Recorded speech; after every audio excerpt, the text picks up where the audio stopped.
بسم اللہ الرحمن الرحیم۔ السلام علیکم ورحمۃ اللہ وبرکاتہ۔ میں ہوں عمر فاروق اور ہمارا channel the light of truth میں ایک بار پھر آپ سب کو خوش آمدید کہتا ہوں۔ آج جس ٹاپک پر میں بات کروں گا وہ ہے دی انٹرپولیشن ان بائبل، یعنی کہ تحریف بائبل مقدس، اور اس کا پارٹ نمبر 2 ہوگا۔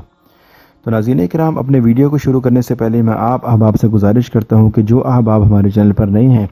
یا جنہوں نے ابھی تک ہمارے چینل کو سبسکرائب نہیں کیا، پہلے وہ لال بٹن کو دبا کر چینل کو سبسکرائب کر لیں، اور چینل کو سبسکرائب کرنے کے ساتھ جو بیل آئیکن ہے اس کو ضرور پریس کریں تاکہ جیسے ہی کوئی نئی ویڈیو اپلوڈ کی جائے تو یوٹیوب کی طرف سے آپ کو نوٹیفیکیشن آ جائے۔ تو ناظرین کرام، اپنا اور آپ کا قیمتی وقت ضائع کیے بغیر میں اپنے ٹاپک کی طرف آتا ہوں، جو کہ ہے دی انٹرپولیشن ان بائبل، یعنی کہ تحریف بائبل مقدس، اور اس کا پارٹ نمبر 2۔ تو ناظرین کرام، آج کی اس ویڈیو میں ہم گزشتہ سے پیوستہ کو مد نظر رکھتے ہوئے کچھ اور قرآنی دلائل کو سامنے رکھتے ہیں جن کی بنیاد پر بیچارے مسیحی بائبل کی تصدیق قرآن سے کروانے کی ناکام کوشش کرتے ہیں، کیونکہ پہلے پارٹ میں بائبل میں موجود یرمیہ نبی کی کتاب، اس کا باب نمبر 8 اور اس کا فقرہ نمبر 8 کے مطابق یہ بتایا گیا تھا کہ بائبل اپنی تصدیق خود نہیں کر سکتی، اس لیے بائبل کو اپنی تصدیق کروانے کے لیے قرآن کریم کی ضرورت ہے۔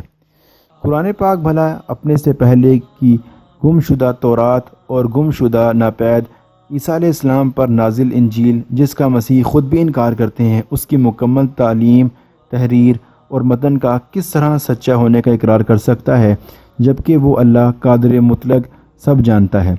کہ یہ تمام کتب اسی کی ہیں، مگر قرآن کے سوا کسی بھی کتاب کی حفاظت کا ذمہ اللہ رب العزت نے نہیں لیا تھا۔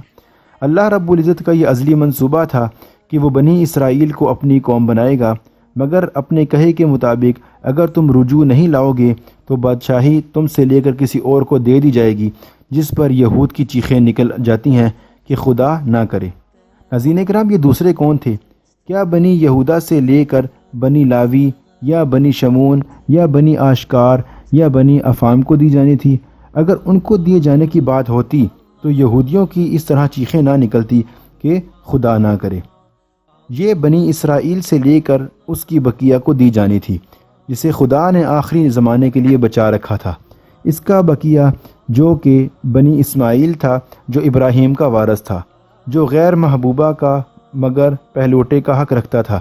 جو ابراہیم کی دعا تھا کہ دیکھ میں تو بے اولاد جاتا ہوں اور میرا خانہ زاد میرا وارث ہوگا، اور خدا کہتا ہے کہ تیرے وارث تیرے صلب سے ہوگا۔ ناظرین کرام، حوالے کے لیے آپ دیکھیں پیدائش کی کتاب، اس کا باب نمبر 15 اور فقرہ نمبر 2 تا 4، اور وہ پہلوٹا اسماعیل تھا۔ ناظرین کرام، ساری بات کا خلاصہ یہ ہے کہ اللہ رب العزت کا ازلی منصوبہ تھا کہ قرآن محمد صلی اللہ علیہ وآلہ وسلم پر نازل ہوگا۔ اب معترض حضرات یہ اعتراض کریں گے اور محرف کتب توریت کی تصدیق قرآن پاک سے کرائیں گے، جسے یہ جھوٹی کتاب مانتے تھکتے نہیں ہیں۔ ناظرین کرام، کیا ہی یہ بے بسی ہے، اور اپنی تورات کو سچا ثابت کرنے کے لیے قرآن کا سہارا لیتے ہیں، لیکن قرآن اتنا خود مستحکم ہے کہ اس سے اپنی سچائی کے لیے کسی دوسرے کی ضرورت ہی نہیں۔ ناظرین کرام، قرآن سورۃ مائدہ آیت 68 میں کہتا ہے کہ کہہ دیجئے کہ اے اہل کتاب، تم کسی چیز پر نہیں ہو یہاں تک کہ تم تورات اور انجیل کو قائم کرو، اور اس کو جو تمہارے رب کی جانب سے تمہاری طرف نازل کیا گیا، اور یقیناً جو کچھ تیرے رب کی طرف سے نازل کیا گیا ہے وہ ان میں بہت سے لوگ سرکشی اور کفر میں بڑھا دے گا، سو تو کافروں پر غم نہ کر۔ ناظرین کرام، اب قرآن پاک تو یہ کہتا ہے کہ اے نبی، تم صاف الفاظوں میں اعلان کر دو کہ جو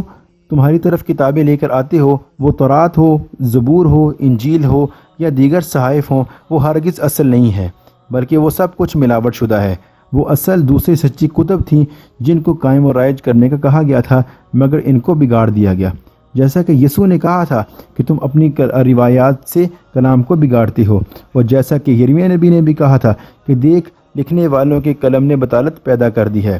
وہی قائم کرو جس کا قرآن کہتا ہے، اور جو سچی ہے اس کو قائم کرو جو تمہارے رب کی طرف سے اتاری گئی تھی۔ ناظرین کرام، قرآن پاک دوسرے رخ سے بھی ان کی بدعقیدہ لوگوں کی سرزنش کرتا ہے۔ قرآن پاک سورۃ مائدہ آیت 76 میں کہتا ہے کہ کہہ دیں کیا تم اللہ کے سوا اس چیز کی عبادت کرتے ہو جو تمہارے لیے نہ کسی نقصان کی مالک ہے اور نہ ہی نفع کی، اور اللہ ہی سب کچھ سننے والا اور سب جاننے والا ہے۔ ناظرین کرام، قرآن پاک کی یہ آیت تورات اور عیسائی انجیل کا رد کر رہا ہے، کہ جن کو تم خدا بناتے ہو